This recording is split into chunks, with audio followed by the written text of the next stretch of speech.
Hello. Welcome. This is an interview about the book Under the Never Sky by Veronica Rossi. And Leslie here is going to be asking me a few questions. Yes.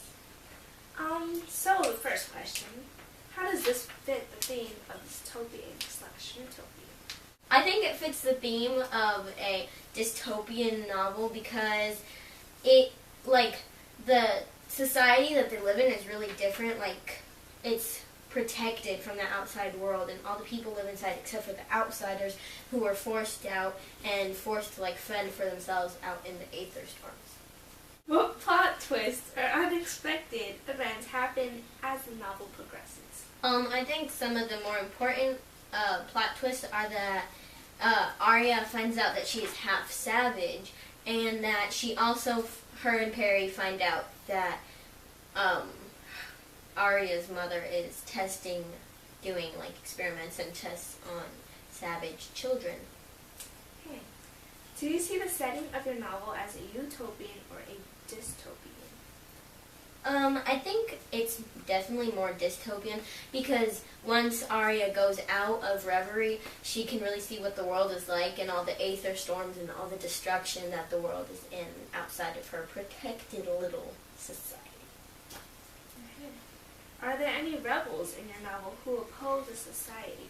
I think that the outsiders or the savages are all kind of rebels because they all really hate the dwellers because they're so protected and so well taken care of inside of Reverie, and they well, we have to be out here fending for ourselves when they can just be laying down inside doing nothing. So I think that they're rebels because they kind of go against the dwellers' beliefs. Is there a message or main theme emerging in the book? I think that the main message or theme is probably forbidden love because Arya and Perry are never supposed to be together, but they try hard to be together and they fall in love. Oh, interesting. Do you see any similarities between our society and the society in your novel?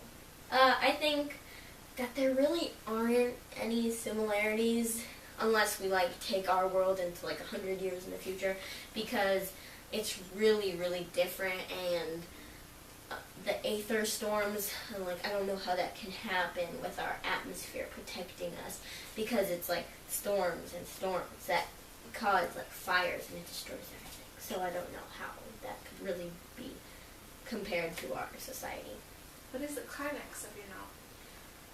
The climax of my novel is probably when Arya finds out that she's a savage, and she has to keep going with that in her mind, and she has to keep trying to find her mother, and she finds out that her mother, she finds out her fate.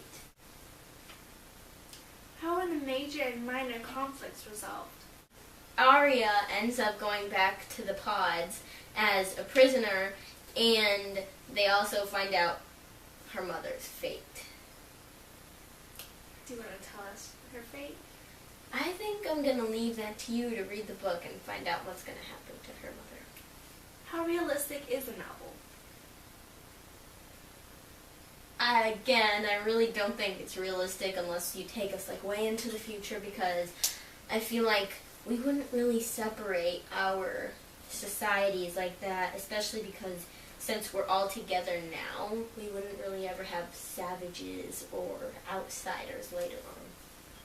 Would you recommend this novel to a friend or another student? I would definitely recommend this novel to someone else because it's a really, really good start to a series, and it's it really takes you on this adventure with them, and it's a mix of adventure and a little bit of romance and fantasy, and so I think it's a really good mixture of genres. Well, that's all the questions we have today. Hope to see you guys again and start reading those books. Yeah.